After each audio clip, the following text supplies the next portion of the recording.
Здравейте, приятели! Доста от старите занаяти вече са на изчезване, а ние сега ще ви покажем нещо. Отиваме да си наточим нашите стари. Сега ще ви покажем как си оставяме ножовете. Хайде! Влизай!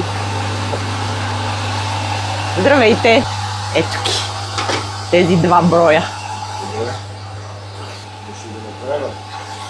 Не, сега само да ги направя. Няма проблем, направете ги. Аз даже бих погледала, че ми е интересно. Добре. Само, че ще дигнат и ротира. Нищо. А вие от кога се занимавате с това?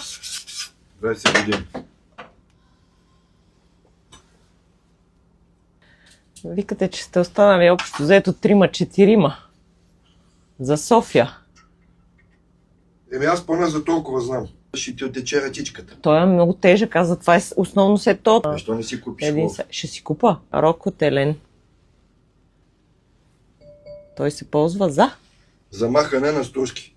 На мустак, те се казва на наш език. Като тръгнеш да купуваш нож, Да. ще гледаш това нещо да е дъга. Гледаш и тук как пада навътре. Става е така. Да. Грубо казано. Това ще го гледа цялото острие да е равно. Беше изключително полезно и приятно да присъстваме на целия процес по заточването на ножовете. Благодарение на полезните съвети на Чичо Даниел относно избора на нов нож, съм се спряла на един определен модел, който ще ви покажа съвсем скоро.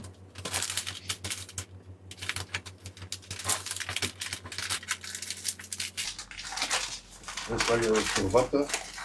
Много ви благодарим за услугата и за разказите и за всичко.